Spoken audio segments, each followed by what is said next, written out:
Hello class first, कैसे हैं आप सभी। आशा करती हूँ अच्छे से होंगे। अपनी हिंदी की बुक लीजिए और पेज नंबर ओपन कीजिए। पेज नंबर है आपका 43। ठीक है, देखिए पार्ट 10 हम कंप्लीट कर चुके थे, है ना। 11 है पर्यावरण प्रदूषण, और ये पढ़ना है। पढ़ने के बाद हमें ये समझना है कि जो पर्यावरण प्रदूषण है, मेन हमें वायु प्रदूषण के बारे में से बताया गया है। तो वायु प्रदूषण देखिए बहुत सी चीज़ों से फैलता है। ठीक है, धुएं से, और जो धुएं बहुत सी चीज़ों से निकलते हैं, चिमनियों से और गाड़ियों से, है ना। और प्रॉब्लम ये होती है उससे कि हम सांस नहीं ले पाते हैं, है ना। तो आपको ये चैप्टर घर पे केयरफुली रीड करना है। If do you have any problem then you can ask me. ठीक है, वैसे मुझे नहीं लग रहा है कि मुझे आपको कोई प्रॉब्लम होगी।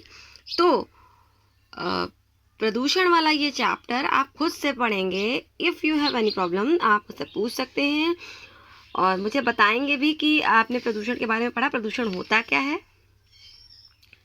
ठीक है भाई, प्रदूषण हर वो गंदी चीज़, चाहे वो धुआं हो, चाहे वो कचरा हो, जो भी हमारी प्रकृति को नुकसान पहुंचाता है वो प्रदूषण ही कहलाता है ना। और इससे सांस लेने में हमें दिक्कत होती है, बहुत सारी प्रॉब्लम्स होती हैं। तो आप पढ़ेंगे और कोई प्रॉब्लम आ रही तो आप मुझसे पूछेंगे। चलिए आते हैं चैप्टर 12 पे, पार्ट 12 पर, जो कि है कुसंगति का परिणाम। ठीक है, और पहले से कुछ कठिन शब्द पढ़ते हैं। सरसराहट, वृक्ष, शाखा, रक्षा, प्रार्थना। चलिए पढ़ना शुरू करते हैं। कुसंगति मतलब वो संगति जो सिर्फ हमें सिर्फ और सिर्फ बुराई ही जिससे हमें मिले, है ना।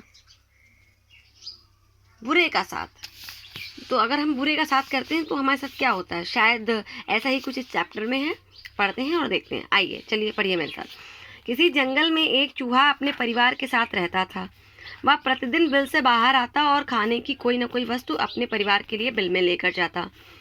इस प्रकार उसके परिवार का गुजर बसर होता था, है ना। मतलब एक बिल में एक चूहा रहता था, चूहे बिल में ही रहते हैं, और वो खुद बाहर आकर चीज़ों को मैनेज करता था और अपने परिवार के लिए लेकर जाता था।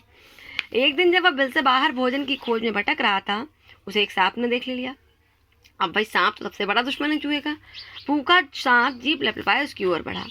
सांप के अपनी ओर आने की सरसराहट से चूहा सचेत हो गया। अच्छा, जब सांप रेंगता है तो उसमें से सरसराहट मतलब अजीब सी आवाज़ आती है। तो उससे जो है चूहा समझ गया कि ये सांप मेरी तरफ आ रहा है। उसने जैसे ही मुड़कर देखा तो उसके प्राण ही सूख गए। सांप के रूप में मौत उसकी ओर बढ़ रही थी। उसने देखा, अरे सांप तो उसके जस्ट पीछे ही था। सांप से भयभीत चूहा समीप के पेड़ पर जा चढ़ा। इतना डर गया था कि वो पेड़ पर चढ़ गया जाकर। उस पेड़ पर एक हंस बैठा हुआ था। चूहे ने हंस से प्रार्थना की कि वह सांप का आहार बनने से उसकी रक्षा करे। भाई हमें मुसीबत नहीं हो, हमारे सामने जो होगा हम उससे ही अपनी हेल्प के लिए जो है प्रे करेंगे। हंस को चूहे पर दया आ गई। उसने चूहे से कहा, घबराओ नहीं, आओ मेरे पंख के भीतर आकर छिप जाओ। जब सांप ने देखा कि हंस ने चूहे की रक्षा कर ली है तो वह निराश भाव से लौट गया। तो हंस ने क्या की, चूहे की हेल्प की, मदद की। अब जब सांप ने देख लिया कि भाई अब तो कोई चांस ही नहीं है, क्योंकि हंस ने बचा लिया है, चूहे को रक्षा कर लिया उसकी, तो वो उदास मन से वापस लौट गया। अभी सांप को गए कुछ ही क्षण हुए थे कि एक बहेलिये ने हंस को वृक्ष की शाखा पर बैठे देख लिया। उसने तुरंत अपने धनुष पर बाण चढ़ाया और हंस की ओर तान दिया। हंस ने बहेलियों को अपनी ओर धनुष पर निशाना साधते देखा तो उड़ना चाहा, परंतु या क्या, जैसे ही उसने उड़ने के लिए पंख फड़फड़ाए वह जमीन पर आ गिरा और बहेलिये ने उसे आसानी से पकड़ लिया। अब वो मतलब जैसे ही वो शिकारी आया तो उसने सोचा कि चलो उड़ के वो भाग जाए, बट हुआ क्या कि वो नीचे गिर गया। क्यों? क्योंकि उसके अंदर चूहा छुपा हुआ था ना, इसलिए। जान बचाकर पंख में छिपा बैठा चूहा स्वभाववश हंस के पंख कुतर चुका था। क्योंकि चूहे ने क्या किया था, चूहे की आदत होती है कुतरने की। उसने हंस के पंख जो है वो अपने दांतों से कुतर डाले थे। हंस ने परोपकार किया, परंतु दुष्ट के साथ किए गए परोपकार के कारण उसे अपने प्राण गंवाने पड़े। भाई हंस ने तो उसकी जान की रक्षा की कि अक्षयपन के वजह से, मगर चूहा कैसा था, चूहे की आदत होती है कुतरने की।